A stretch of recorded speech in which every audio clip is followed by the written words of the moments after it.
નમસ્કાર, હું આદર્શ છું. વેલકમ ટુ આદર્શ એજ્યુકેશન સોસાયટી.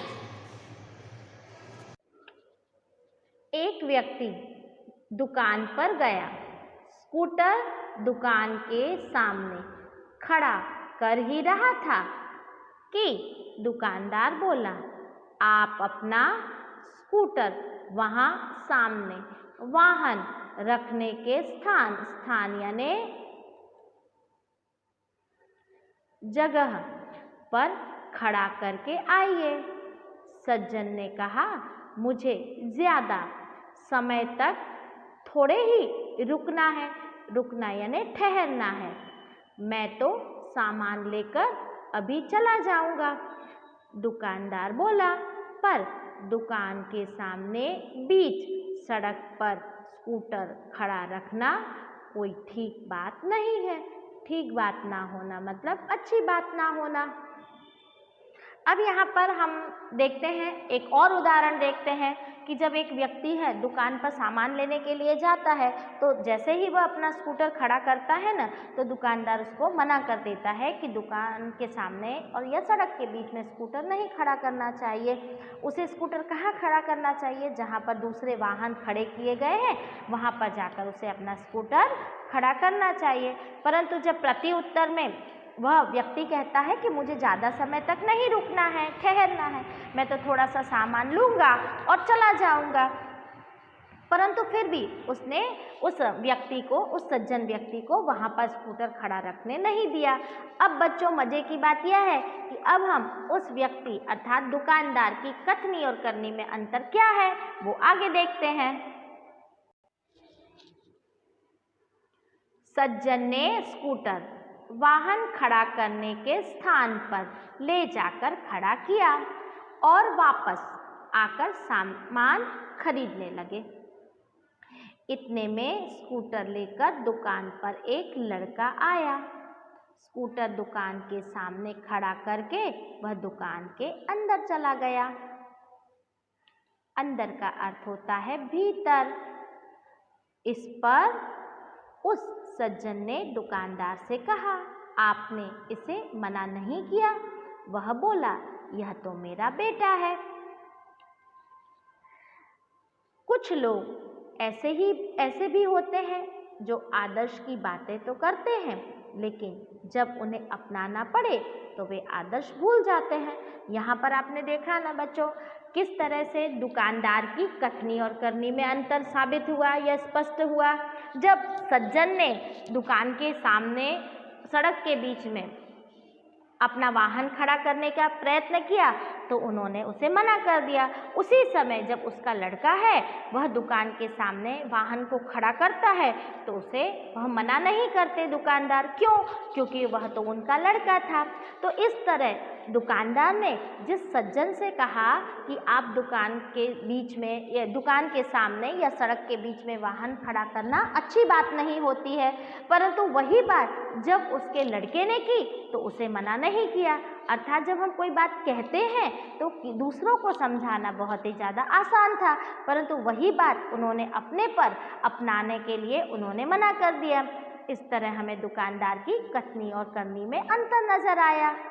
हकीकत में समाज में ऐसे बहुत सारे लोग होते हैं जो बड़े बड़े आदर्श की बातें करते हैं, परंतु जब उन्हें स्वयं उसे अपनाने की बारी आती है तब वह ये भूल जाते हैं कि हम दूसरों को क्या समझा रहे हैं और वह कि अपनी ही बोली गई बात को स्वयं स्वीकार नहीं करते या अपनाते नहीं हैं। एक दिन एक सज्जन के घर उनके मित्र मिलने आए। दोनों मित्र बातचीत में मग्न थे। मग्न होना यानी लीन हो जाना, तल्लीन हो जाना, कि किसी ने दरवाज़ा खटखटाया। उन्होंने खिड़की से झांक कर देखा। बाहर मकान मालिक खड़ा था जो पिछले 4 माह यानी महीने का किराया मांगने बार बार आ रहा था। उन्होंने अपने बच्चे को समझाकर बाहर भेजा। जब बच्चा बाहर गया तो मकान मालिक ने उससे कहा, तुम्हारे पिताजी से कहो कि मैं मकान का किराया लेने आया हूँ।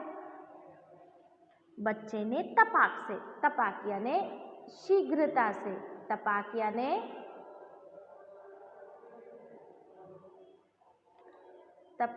शीघ्रता से जवाब दिया। जवाब देना मतलब उत्तर दिया। पिताजी ने कहा है कि वे घर पर नहीं हैं। बच्चे की बात सुनकर मकान मालिक हंसने लगा। घर में बैठे मित्र के चेहरे पर भी मुस्कान आ गई यानी हंसी आ गई, जिसे देखकर सज्जन पानी पानी हो गए। पानी पानी होना यानी बहुत ज़्यादा शर्माना। यहाँ हमने देखा ना बच्चों कि एक बार एक सज्जन के घर में एक उनके दोस्त मित्र यानी उसके दोस्त उनसे मिलने के लिए आते हैं। दोनों बातें करते रहते हैं। इतने में कोई व्यक्ति आकर दरवाज़ा खटखटाता है। जब उन्होंने खिड़की से झांक कर देखा, मतलब खिड़की में से देखा कि कौन है, तो उन्हें मकान मालिक नज़र आया। अब बच्चों जानते हो कि मकान मालिक कौन है? बहुत सारे इंसान होते हैं जिसका खुद का अपना घर नहीं होता है, और कुछ इंसान ऐसे होते हैं जिसके 2-3 घर होते हैं। जब वो अपना घर है किसी दूसरे व्यक्ति को भाड़े पर, किराया यानी भाड़े पर देता है, तो वह व्यक्ति है सामने वाले व्यक्ति का मकान का मालिक बन जाता है। और जब हम उस व्यक्ति के मकान में रहते हैं तो हमें महीने में उसे भाड़ा या उसका किराया चुकाना पड़ता है। अब मकान मालिक है इन सज्जन के घर बार बार किराया लेने के लिए आ रहे थे, और हकीकत में इन्होंने 4 महीने तक का किराया मकान मालिक को नहीं दिया था। इसलिए जब मकान मालिक बार बार उनके घर आते थे तो वो कोई ना कोई झूठ बोलकर उन्हें टरका देते थे, मतलब भेज देते थे। अब उनके मित्र बैठे थे और मकान मालिक भी आ गए, तो उन्होंने अपने बच्चे को बुलाया और कहा कि जाओ बच्चे बाहर मकान मालिक आए हैं ना, उनसे जाकर यह कह दो कि पापा घर पर नहीं हैं। अब बच्चे तो नादान होते हैं, उन्हें तो समझ में नहीं आता है कि क्या करना चाहिए। बच्चा है ना बाहर गया और मकान मालिक ने उससे कहा कि बेटे तुम अपने पिताजी को बुला कर लेकर आओ, उनसे कहना कि मैं मकान मालिक हूँ और किराया लेने के लिए आया हूँ। तो जब बच्चे ने उस सज्जन व्यक्ति से यह बात सुनी ना, तो उन्होंने तुरंत ही उस बच्चे ने जवाब दे दिया कि पापा ने कहा है कि वे घर पे नहीं हैं। अब बच्चे की बात सुनकर वह मकान मालिक बहुत ज़ोर से हंसने लगे। क्यों? क्योंकि बच्चे ने क्या कहा, पापा ने कहा है कि वे घर पर नहीं हैं। बच्चों में निर्दोषता पाई जाती है। उसे ये नहीं समझ में आया कि उसे ये कहना चाहिए कि पिताजी घर पर नहीं हैं या पापा घर पर नहीं हैं। बच्चे ने जाकर सीधे यही बात मकान मालिक से कह दी है कि पापा ने कहा है कि वे घर पर नहीं हैं। ऐसी बात सुनकर जब मकान मालिक तो हंसने लगे, साथ साथ उनके घर के अंदर जो उनके मित्र बैठे थे उनके चेहरे पर भी बहुत ज़ोरदार मुस्कान यानी हंसी आ गई। जब उन्होंने मित्र को हंसते हुए देखा और मकान मालिक को हंसते हुए देखा तो वो बहुत ज़्यादा लज्जित हो गए, उन्हें बहुत ज़्यादा शर्म आई। इस तरह से उस सज्जन की कथनी और करनी में कितना अंतर था। एक सज्जन ने अपने पोते का अर्थ होता है पुत्र का बेटा, को यह सिखाया था कि हमें कभी किसी काम को गलत ढंग से नहीं करना चाहिए। ढंग यानी तरीका, सदा यानी हमेशा, अपनी बारी की प्रतीक्षा यानी इंतज़ार करनी चाहिए। यहाँ पर एक सज्जन है, उन्होंने अपने पुत्र के बेटे को यह बता रहे थे या यह सिखा रहे थे कि बच्चा तुझे पता है हमें कोई भी काम है कभी भी गलत तरीके से नहीं करना चाहिए। हम जब कोई काम करते हैं तो हमेशा उसे सही तरीके से करना चाहिए, चाहे कितनी भी मुश्किल क्यों ना आए, हमें हमेशा हर एक कार्य को सही तरीके से करना चाहिए। बेटा है वह अपने दादा की यह बात सुन रहा था, और दादा ने क्या कहा कि जब हम कभी लाइन में लगे हैं, कतार में खड़े हों और हम काफ़ी पीछे हैं और हमारा टर्न हमारे बारी आने में जो समय लगेगा या समय लगता है, तो भी हमें अपने उस समय की राह देखनी चाहिए कि जब हमारा समय आए तभी हमें उस कार्य को करना चाहिए। ये बात है, दादा है वो अपने पोते को बहुत अच्छी तरीके से सिखा रहे थे। अब मज़े की बात यह है कि दादा की कथनी और करनी में कैसे अंतर आता है, देखते हैं चलो। एक दिन की बात है, वे जल बिजली के बिल जमा कराने गए। जल यानी पानी और बिजली यानी लाइट का बिल और पानी का बिल जमा कराने गए। साथ में उनका 8 वर्षीय मतलब 8 वर्ष का पोता मतलब पुत्र का पुत्र था।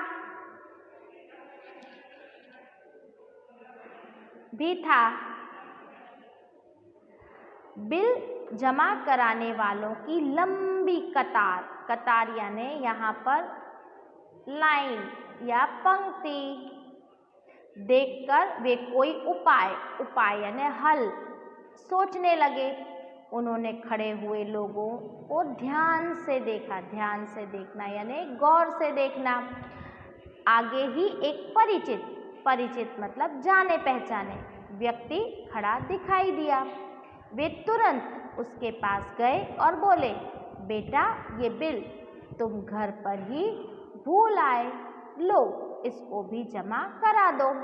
वह व्यक्ति कुछ बोले उससे पहले ही वे बिल व राशि यानी रकम उसके हाथ में थमा देना मतलब पकड़ा देना और एक तरफ यानी और जाकर खड़े हो गए। पोता बार बार कहने लगा, दादाजी लाइन में लगिए ना, लाइन यानी कतार में लगिए ना। उसकी बात सुनकर लोग हंसने लगे। अब यहाँ पर दादाजी ने अपने पोते को क्या सिखाया था कि बेटा हमेशा काम को सही ढंग से करना चाहिए। जब वो स्वयं पानी का बिल और बिजली का बिल जब जमा करने जाते हैं तो क्या देखते हैं, देखिए यहाँ पर दिखाई दे रहा है आपको कितनी लंबी लाइन है। कितनी लंबी लाइन होने के कारण उन्हें ऐसा लगता है कि इतनी समय तक मैं खड़ा रहूँगा तो मेरी बारी कब आएगी। तो वह भीड़ में उस लाइन में लोगों को देखने लगे कि कहीं कोई जाना पहचाना मिल जाए तो मैं उन्हें यह बिल पकड़ा दूँ। हुआ यह कि एक उन्हें परिचित यानी जाना पहचाना व्यक्ति दिखाई दे गया और वह भी लाइन में खड़ा हुआ था। दादाजी उसके पास जाते हैं और अपने बिल और साथ में उसके पैसे उस व्यक्ति के पास देने लगते हैं और कहते हैं, बेटा अरे तुम तो इसे घर पर ही भूल गए थे, लो इसे भी साथ में जमा करा दो। वह व्यक्ति दादाजी की बात समझ नहीं पाया कि दादाजी आखिर क्या कह रहे। वो कुछ बोलना भी चाहता था, उससे पहले दादाजी वहाँ से निकल गए और दूसरी तरफ जाकर खड़े हो गए। अब ये जो छोटा सा पोता था दादा का, वो बार बार दादा को कहता था, दादाजी चलिए ना हमको लाइन में लगना है, हमें बिल जमा करना है, दादाजी चलिए ना हमें लाइन में लगना है। अब जब दादाजी को बार बार उनका बेटा है वो बोल रहा था तो आजू बाजू के लोग सब सुन रहे थे और उन सबको बहुत ज़ोर से हंसी आ गई, क्योंकि दादाजी ने क्या किया, एक जान पहचान वाले को अपना बिल और उसकी राशि अर्थात रकम है वो लाइन में ना खड़े रहना पड़े इसलिए पकड़ा दी। हकीकत में तो उन्हें लाइन में लगकर ही अपना पानी का बिल और बिजली का बिल जमा करना चाहिए था ना। उन्होंने बच्चे को सिखाया कुछ और उन्होंने किया कुछ और। इस तरह दादाजी की कथनी और करनी में कितना अंतर है। कई लोग ऐसे होते हैं जो आदर्श की बातें तो करते हैं पर उन्हें अपनाते नहीं हैं। इस प्रकार आचरण यानी व्यवहार अच्छा नहीं होता है। ऐसा आचरण करने वाले को कभी भी सम्मान यानी मान इज्जत नहीं मिलती। वे हंसी का पात्र बनते हैं। मतलब हंसी का पात्र मतलब पात्र बनना मतलब लोगों के द्वारा उनकी हंसी उड़ाई जाना। इसीलिए हमें कथनी और करनी में सदैव सदैव यानी हमेशा समानता रखनी चाहिए, मतलब जो हम कहते हैं उसी को हमें करना चाहिए। हो कथनी करनी एक समान, जग में मिलता तब सम्मान। जब मनुष्य अपने द्वारा कही गई वाक्य को और अपने द्वारा किए गए कार्यों में समानता रखता है, तभी उसे संसार, यहाँ पर जग यानी संसार में उसे मान और सम्मान मिलता है।